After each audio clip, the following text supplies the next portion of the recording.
Hallelujah. प्रभु की स्तुति हो, परमेश्वर का धन्यवाद हो। परमेश्वर महान है प्रियो, और परमेश्वर हम सबसे प्रेम करते हैं। आइए हम उसका धन्यवाद करें और हम उसके प्रेम को समझने पाएं। आज के इस समय जब हम आराधना में बैठते हैं तो अपने आप को परमेश्वर के हाथों में सौंपें और परमेश्वर से समझ मांगे, बुद्धि मांगे, ताकि हम उसके प्रेम को और उसकी योजना को समझने पाएं और उसके वचन को भी समझने पाएं। उसके वचन के द्वारा ही हम ये सारी बातें समझने पाएंगे। इसलिए पवित्र आत्मा जी से निवेदन करें कि वो हम सबको सिखाए, क्योंकि वही हमारा शिक्षक है। आइए हम प्रार्थना करेंगे। धन्यवाद धन्यवाद धन्यवाद धन्यवाद धन्यवाद। हालेलुया। महान जीवित परमेश्वर आपका धन्यवाद। राजाओं के राजा, प्रभुओं के प्रभु, आपका धन्यवाद। हालेलुया। धन्यवाद धन्यवाद। तारीफ तारीफ तारीफ तारीफ तारीफ तारीफ। हालेलुया। जीवित प्रभु जी आपका धन्यवाद हो। हालेलुया। ओ पवित्र पवित्र पवित्र सामर्थी परमेश्वर, धन्यवाद धन्यवाद धन्यवाद धन्यवाद। महान और जीवित परमेश्वर, तारीफ के योग्य, आदर के योग्य, महिमा के योग्य परमेश्वर। हालेलुया। प्रभु आपने ये दिन दे दिया पिता। हालेलुया। ये समय दिया ताकि प्रभु जी हम आपके चरणों में बैठ सकें और आपकी वाणी सुन सकें। प्रभु आपकी इच्छा और योजनाओं को समझने पाएं प्रभु जी। हालेलुया। पवित्र आत्मा जी आप हमारे शिक्षक हैं, आप सिखाएं, आप समझाएं, ताकि हम सब प्रभु जी इन वचनों के अनुसार आचरण और व्यवहार करने पाएं। प्रभु जी एक एक भाई बहन जो वचन सुनते हैं, प्यारे पिता, हर एक से बोलिए, बातचीत करिए प्रभु जी। हम सबकी मन की आंखों को प्रकाशमान कर दीजिएगा, ज्योतिमय कर दीजिएगा प्रभु। हम प्यारे पिता उन बातों पर नहीं चलने पाए जो अपने मन के आधार पर है, जो सोच के आधार पर है, जो दुनिया के आधार पर है, परंतु आपके वचन के अनुसार चलने पाए पिता। हम जानते हैं पिताजी आपके वचन में सामर्थ है। धन्यवाद सारी बातों के लिए। सब कुछ आपके हाथ में सौंपते हैं। धन्यवाद के साथ प्रार्थना यीशु मसीह के नाम से मांगते हैं, आमीन। आइए एक भजन गाएंगे, और यह भजन है, आदि और अंत तू ही है, अल्फा और ओमेगा तू ही है, दूतों की स्तुति तू ही है, बुद्धि और सब ज्ञान तू ही है। हालेलुया। ये भजन गाएंगे सब, उसके बाद प्रभु के वचन में चलेंगे। आदि और अंत तू ही है, अल्फा और ओमेगा तू ही है, आदि और अंत तू ही है, अल्फा और ओमेगा तू ही है, दूतों की स्तुति भी तू ही है, बुद्धि और सब ज्ञान तू ही है, राजाओं का राजा तू ही है, प्रभुओं का प्रभु तू ही है। यीशु तू महान है, यीशु तू अच्छा है, यीशु तू जिंदा है, यीशु तू धन्य है, दूतों की स्तुति भी तू ही है, बुद्धि और सब ज्ञान तू ही है, राजाओं का राजा तू ही है, प्रभुओं का प्रभु तू ही है। जीवन भरा पाप से मेरा, जग अंधेरा और अशुद्ध सारा, जीवन भरा पाप से मेरा, जग अंधेरा और अशुद्ध सारा, मेरे पापों से बचाने को मेरे लिए जीवन दिया है, मेरे पापों से बचाने को मेरे लिए जीवन दिया है। यीशु तू महान है, यीशु तू अच्छा है, यीशु तू जिंदा है, यीशु तू धन्य है, दूतों की स्तुति भी तू ही है, बुद्धि और सब ज्ञान तू ही है, राजाओं का राजा तू ही है, प्रभुओं का प्रभु तू ही है। सारे गुनहगारों के लिए अपना खून बहाया यीशु ने, सारे गुनहगारों के लिए अपना खून बहाया यीशु ने, खाई कोड़ों की मार भी दे सलीब पर उसने अपनी जान, खाई कोड़ों की मार भी, दे सलीब पर उसने अपनी जान। यीशु तो महान है, यीशु तो अच्छा है, यीशु तो जिंदा है, यीशु तो धन्य है। दूतों की स्तुति भी तू ही है, बुद्धि और सब ज्ञान तू ही है, राजाओं का राजा तू ही है, प्रभुओं का प्रभु तू ही है। हालेलुया, प्रभु का धन्यवाद, प्रभु की स्तुति हो। प्रियो, जो आज का हमारा विषय है वो विषय है हम क्रिसमस क्यों नहीं मनाते। Why we don't celebrate Christmas. हम क्रिसमस क्यों नहीं मनाते, इसके विषय में आज प्रभु के वचन में हम देखेंगे। अभी हमने भजन गाया, आदि और अंत तू ही है, अल्फा और ओमेगा तू ही है, और दूतों की स्तुति भी तू ही है, बुद्धि और सब ज्ञान तू ही है। प्रभु की स्तुति हो। प्रिय, परमेश्वर जो है अनादि काल से अनंत काल तक का अस्तित्व रखने वाला परमेश्वर है। वो आपके और हमारे तरह नहीं है जिसकी शुरुआत हुई और अंत भी हो जाए, जिसका जन्म हुआ और मरण भी हो जाए। प्रियो, जब हम प्रभु के वचन में देखते हैं इन सब बातों को तो हमारी आंखें खुल जाती हैं और हमें एक राह मिलती है। पर जब हम दुनिया में देखते हैं लोगों को किस प्रकार से हो हुल्लड़ मचाते हैं, मौज मस्ती करते हैं, क्रिसमस पर शराबें और पता नहीं क्या क्या उनका सेलिब्रेशन चलता है, यह परमेश्वर के वचन में नहीं है। अन्य लोग इन बातों को देख करके ऐसा सोचते हैं शायद ये बातें इनके धर्म ग्रंथ में भी होंगी, परंतु ये बातें धर्म ग्रंथ में नहीं है, पवित्र शास्त्र में नहीं है ये बातें। आइए हम प्रभु के वचन में देखते हैं और हम आज समझने की कोशिश करेंगे पवित्र आत्मा की सहायता से कि क्रिसमस क्यों नहीं मनाना चाहिए। आइए प्रभु के वचन में चलेंगे और सबसे पहले हम देखते हैं मीका की किताब और उसका 5 अध्याय और उसका दूसरा वचन। मीका की किताब उसका 5 अध्याय दूसरा वचन मैं पढ़ूंगा। यहां पर ऐसा लिखा है, हे बैतलहम एफ्राता, यदि तू ऐसा छोटा है कि यहूदा के हजारों में गिना नहीं जाता, तो भी तुझ में से मेरे लिए एक पुरुष निकलेगा जो इस्राएलियों में प्रभुता करने वाला होगा, और उसका निकलना प्राचीन काल से वरन अनादि काल से होता आया है। हालेलुया, प्रभु का धन्यवाद, प्रभु की स्तुति हो। प्रियो, यहां पर प्रभु यीशु मसीह जी के बारे में सैकड़ों सालों पहले भविष्यवाणी की गई मीका भविष्यद्वक्ता के द्वारा कि एक प्रभुता करने वाला होगा और वो कहां से निकलेगा, बैतलहम के एफ्राता से, जो छोटा प्रांत है, छोटी जगह थी, छोटी जगहों में गिना जाता था। तो भी यहां पर उसके लिए भविष्यवाणी की गई कि तुझ में से एक प्रभुता करने वाला निकलेगा जिसका निकलना प्राचीन काल से होता आया है, अनादि काल से होता आया है। इसका मतलब यह है वो उसका अस्तित्व अनादि काल से है। तो ये प्रभु यीशु मसीह जी के बारे में भविष्यवाणी की गई। प्रभु यीशु मसीह जी का इस दुनिया में शरीर धारण करने से पहले का पूर्व अस्तित्व अनादि काल से है। हम थोड़ा और देखेंगे उसके बारे में।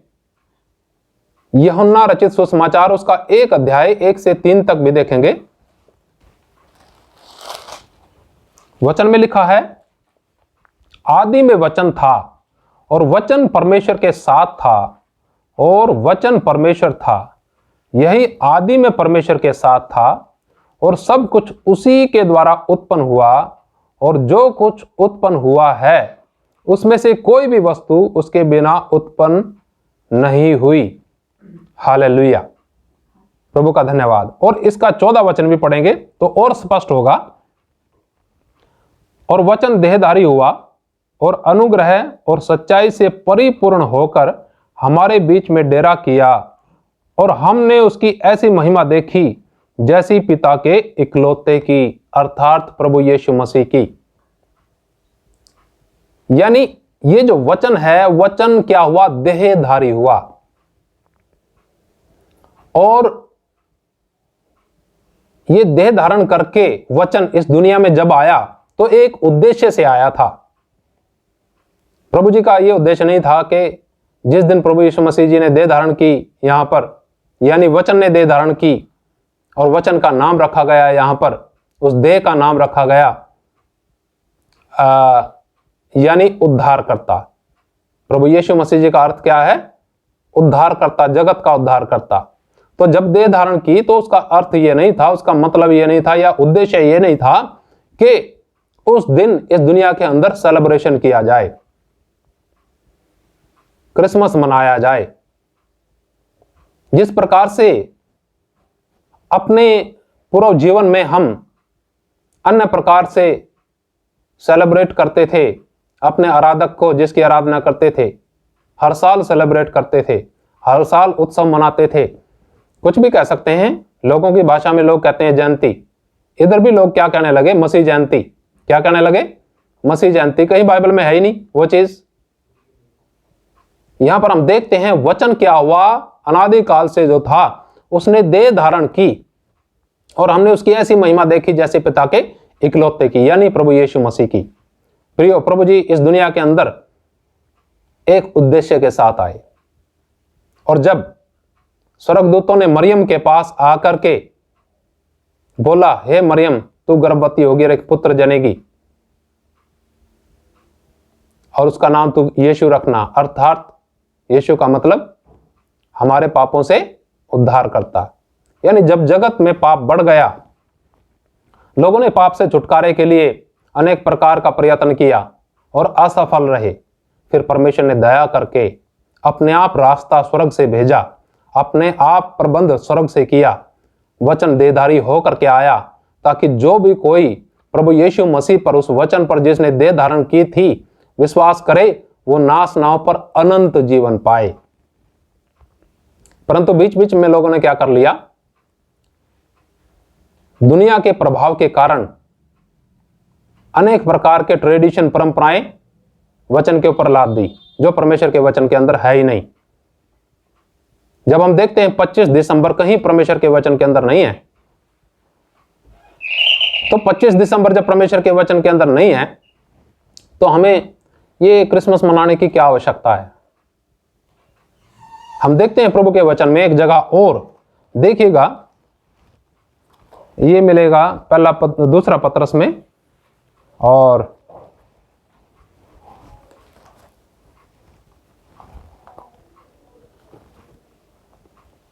एक अध्याय के अंदर। प्रियो, जब हम देखते हैं परमेश्वर के वचन में, परमेश्वर का वचन बिल्कुल हर एक विषय में स्पष्ट है। कई लोग इस विषय में ऐसा सोचते हैं, ऐसा कहते हैं कि नहीं, थोड़ा धुंधला है, इतना अच्छे से स्पष्ट नहीं है। हम ऐसा कहते हैं, परमेश्वर का आत्मा, पवित्र आत्मा परमेश्वर के लोगों को अगुवाई करता है। रोमियो में लिखा है, जो लोग पवित्र आत्मा के चलाए चलते हैं वे परमेश्वर के पुत्र और पुत्रियां कहलाते हैं। परमेश्वर के पुत्र कहलाते हैं। प्रभु का धन्यवाद। तो परमेश्वर ने आत्मा दिया ना, उससे हम क्या करेंगे?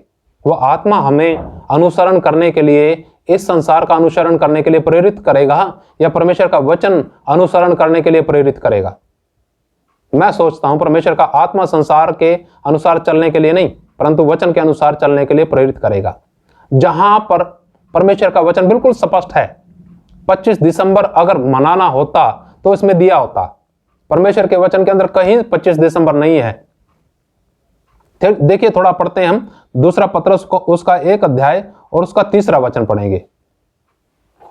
यहां पर लिखा, क्योंकि उसकी ईश्वरीय सामर्थ्य ने सब कुछ जो जीवन और भक्ति से संबंध रखता है हमें उसी की पहचान के द्वारा दिया है, जिसने हमें अपनी ही महिमा और सद्गुण के अनुसार बुलाया है। हालेलुया। यहां पर वचन स्पष्ट है प्रियो, क्योंकि उसकी ईश्वरीय सामर्थ्य ने जो कुछ जीवन और भक्ति से संबंध रखता है, वचन कहता है, हमें उसी की पहचान के द्वारा दिया। असल में जो लोग पथ भ्रष्ट हो जाते हैं वो लोग प्रभु को जानने की कोशिश नहीं करते। बेशक वो प्रभु को मानते हैं, प्रभु यीशु मसीह जी के ऊपर विश्वास करते हैं और उसे मानते हैं, परंतु वो उसकी शक्ति, उसकी सामर्थ्य, उसके अस्तित्व को नहीं पहचानते। यहां पर पहचानने के बारे में लिखा है कि हमें हमें लिखा वचन के अंदर कि हमें उसी की पहचान के द्वारा दिया है। जिसने उसे पहचान लिया कि वो अनादि काल से अनंत काल तक का परमेश्वर है, उसने देह धारण की। जन्म आपकी तरह मेरी तरह उसका नहीं हुआ, माता पिता के द्वारा वो पैदा नहीं हुआ, पवित्र आत्मा के द्वारा माता मरियम गर्भवती पाई गई। जब हम हिसाब किताब लगाते हैं कि प्रभु यीशु मसीह जी के पिता का नाम क्या था, बहुत से लोग कहते हैं कि यूसुफ, परंतु सोचिए किस प्रकार से यूसुफ प्रभु यीशु मसीह जी के पिता हुए। क्योंकि मरियम तो पहले ही, उनके मिलने से पहले ही क्या थी, कंसीव्ड थी, कह सकते हैं हम, गर्भवती पाई गई। फिर कैसे यूसुफ उसके पिता हुए? नहीं हुए। पवित्र आत्मा के द्वारा मरियम गर्भवती हुई और वचन ने देह धारण किया और हमारे बीच में डेरा किया। ये सारी बातें हमें उसी की पहचान के द्वारा मिलती हैं, जिसने प्रभु को पहचाना, ना कि माना। मानते बहुत लोग हैं, पहचानते नहीं हैं, ना उसके अस्तित्व को, ना उसकी शक्ति के प्रभाव को नहीं पहचानते। इसलिए प्रियो, यहां पर बिना पहचाने लोगों ने क्या कर लिया, कुछ परंपराएं परमेश्वर के वचन के ऊपर लाद दी। जबकि यहां स्पष्ट लिखा है कि अगर आवश्यकता होती 25 दिसंबर की तो इसमें दिया जाता। प्रभु के वचन में लिखा है कि जीवन और भक्ति से जो कुछ संबंध रखता है, हमें उसने अपनी पहचान के द्वारा, यानी उसकी पहचान के द्वारा दिया है या देगा। सोचिए, दे दिया उसने। प्रभु का धन्यवाद। कोई ऐसी चीज नहीं है जो परमेश्वर ने अपने लोगों से छिपा करके वो कुछ नहीं करता। अपने दास और अपने संतों पर अपना मर्म प्रकट किए बिना प्रभु कुछ नहीं करते। प्रभु का धन्यवाद। खैर, हमारा विषय यह है कि हम क्रिसमस क्यों नहीं मनाते। इसलिए प्रियो, हम क्रिसमस नहीं मनाते क्योंकि परमेश्वर के वचन में नहीं है। बहुत से लोगों ने अपना क्या कर लिया, धंधा बना लिया इस बात को। क्रिसमस के नाम पर वो कहते हैं कि भीड़ इकट्ठी हो जाती है। भीड़ खुद ही इकट्ठी की ना, परमेश्वर ने तो नहीं इकट्ठी की। परमेश्वर ने क्या किया, छोटा सा वायरस को एक्टिव होने दिया और सब लोग क्या हो गए, घर में बंद हो गए ना। कोई महीनों भर घर में क्या रहे, बंद। परमेश्वर जो चाहे कर सकता है, परंतु मनुष्य प्रभु को ना जानने के कारण, विश्वासी लोग प्रभु को ना जानने के कारण अपनी बुद्धि, अपनी शक्ति का प्रभाव करके सोचते हैं कि बहुत से लोगों को उद्धार दिला देंगे, बहुत से लोगों को मसीह में लेके आएंगे। असंभव बात है ये। परमेश्वर चाहे कर सकता है, परमेश्वर बेशक चाहता है, इसमें कोई शक नहीं। तो प्रियो, हमें क्या करना है, जब परमेश्वर चाहता है तो हमें उसके वचन के अनुसार अपने विचार मिलाने चाहिए और वचन के अनुसार ही हमारा व्यवहार भी होना चाहिए। तब परमेश्वर हमें स्वीकार करेगा। अन्यथा हमारे कार्यों को क्या बोलेगा, घास और फूस है, घास और फूस का रद्दा आग परखेगी और क्या हो जाएगा, सब नष्ट हो जाएगा। क्योंकि अपने आप मेहनत करके किया ना। मेहनत करना है प्रभु में होकर के, प्रभु से अलग होकर के, प्रभु के वचन से अलग होकर के जो भी कुछ करेगा निष्फल रहेगा। इसी कारण पूरे दुनिया के अंदर आज तक परमेश्वर का वचन नहीं पहुंच पाया, क्योंकि लोग अपनी बुद्धि का सहारा लेकर के करते हैं। एक बड़ी भारी सजा उन लोगों के लिए जो लोग अपनी बुद्धि के सहारे चलते हैं, ना कि परमेश्वर के वचन के अनुसार। थोड़ा एक वचन और पढ़ करके समाप्ति की तरफ जाएंगे। यह है प्रकाशित वाक्य और उसका आखिरी अध्याय है 22 अध्याय, और उसमें हम पढ़ेंगे 22 का 18 से कुछ वचन मैं पढ़ूंगा और समाप्त करेंगे। यहां लिखा है वचन में 22 अध्याय का 18, मैं हर एक को जो इस पुस्तक की भविष्यवाणी की बातें सुनता है गवाही देता हूं, यदि कोई मनुष्य इन बातों में कुछ बढ़ाए तो परमेश्वर उन विपत्तियों को जो इस पुस्तक में लिखी हैं उस पर बढ़ाएगा, और यदि कोई इस भविष्यवाणी की पुस्तक की बातों में से कुछ निकाल डाले तो परमेश्वर उस जीवन के वृक्ष और पवित्र नगर में से जिसका वर्णन इस पुस्तक में है उसका भाग निकाल देगा। हालेलुया। प्रियो, प्रभु यीशु मसीह जी इस दुनिया के अंदर जीवन देने के लिए आए। प्रभु जी आपसे हम सबसे प्रेम करते हैं। अगर हम सब भी उससे प्रेम करें तो हमें उसके वचन के अनुसार चलने में कोई दिक्कत नहीं है। कोशिश करते हैं अपनी बुद्धि के अनुसार चलने की, कोशिश करते हैं संसार के अनुसार चलने की, इसलिए फेल हो जाते हैं। इसलिए हम वचन के अनुसार जो विश्वासी लोग हैं नहीं चल पाते, जिसका परिणाम स्पष्ट है। अगर हम उसमें कुछ बढ़ाएंगे वचन के अंदर या उसमें कुछ घटाएंगे तो भारी सजा है। यहां पर अभी हमने वचन में पढ़ा कि जो ये भविष्यवाणी की पुस्तक है, परमेश्वर का वचन, संपूर्ण पवित्र शास्त्र आपके और मेरे लिए सुधार के लिए रचा गया है, ताकि उद्धार प्राप्त करने में मददगार हो।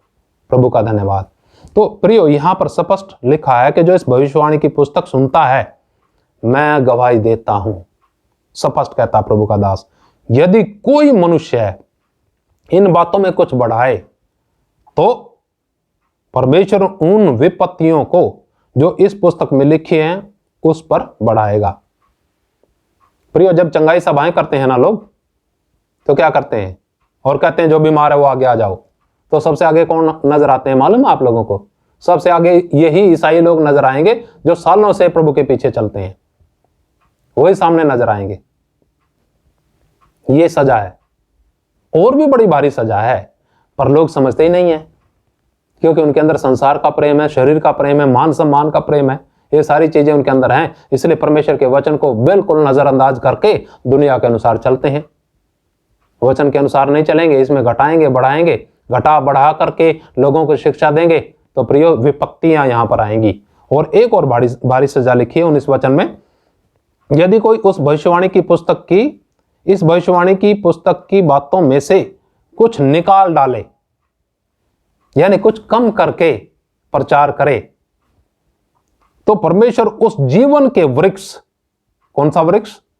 जीवन का वृक्ष, उस जीवन के वृक्ष और पवित्र नगर में से जिसका वर्णन इस पुस्तक में है उसका भाग निकाल देगा। क्या आप ऐसा चाहेंगे? मैं तो कतई ऐसा नहीं चाहता प्रियो। इसलिए परमेश्वर के आत्मा ने आज ये प्रेरणा दी कि क्योंकि ये महीना चल रहा है क्रिसमस का, बहुत से लोग, खैर इस दफा तो लोगों के ऊपर थोड़ी लगाम लगी है, परंतु ढेर लोग अभी भी क्या करते हैं, लगे रहते हैं। जिन लोगों को समझ नहीं परमेश्वर के वचन की, परमेश्वर के अस्तित्व का जिनको ज्ञान नहीं, ना जो जानना चाहते हैं, बस वो गीत लगाए और डांस, पल्ला तेरा फड़िया, पता नहीं क्या क्या डांस गाते रहते हैं। ठीक है, डांस पे लगे रहते हैं, उनको मतलब नहीं प्रभु से। जीवन और व्यवहार के अंदर परमेश्वर की वाणी और परमेश्वर का वचन बिल्कुल उतरता है उन लोगों के जो प्रभु से प्रेम करते हैं और जो प्रभु को जानते हैं।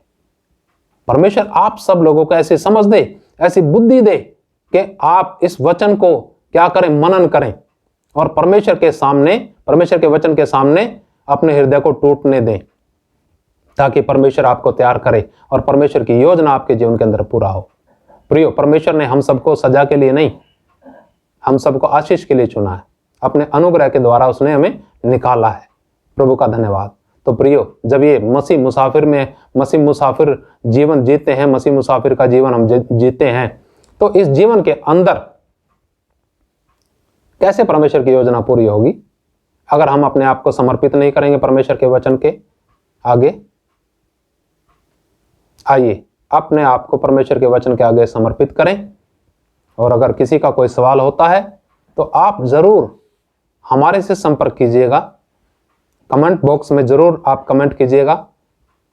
थोड़ा हम कोशिश कर सकते हैं कमेंट बॉक्स में आपके सवाल का जवाब देने के लिए, परंतु कोशिश करें कि अगर मुलाकात करके ही हम उन सवालों को अच्छी तरीके से समझने पाएं, उनका जवाब परमेश्वर के वचन से। प्रभु का धन्यवाद। परमेश्वर आप सबको आशीष दे। आइए हम सब आंखें बंद करेंगे, प्रार्थना करेंगे। धन्यवाद पिताजी, आपका धन्यवाद करते हैं इस समय के लिए। महान और जीवित परमेश्वर, आपकी तारीफ करते हैं। प्रभु, आपने हम सबको सौभाग्य दिया कि आपके चरणों में बैठ करके आपकी वाणी से हम समझने पाएं कि हम क्रिसमस क्यों नहीं मनाते। प्रभु जी धन्यवाद आपके वचन के लिए, जो प्यारे पिता हमें ज्योति दिखाता है, जो हमें राह दिखाता है, जो हमें लिए चलता है। प्रभु जी जितने लोग सुनते हैं, अगर कोई भाई के जीवन के अंदर, किसी भाई के जीवन के अंदर कोई सवाल है, पवित्र आत्मा जी आप ही उन सवालों का जवाब दीजिएगा। धन्यवाद मेरे प्रभु। प्रभु एक एक भाई बहन आपका वचन सुन करके उसके आगे टूटने पाए, हृदय टूटने पाए प्रभु, और अपने जीवन को समर्पित कर सकें। धन्यवाद मेरे पिताजी। सारी बातों को आपके हाथ में सौंपते हुए प्रार्थना प्रभु यीशु मसीह के नाम से मांगते हैं, आमीन। हालेलुया। प्रभु का धन्यवाद, प्रभु की स्तुति हो। परमेश्वर आप सबको आशीष दे। जय मसीह की। मारनाथा।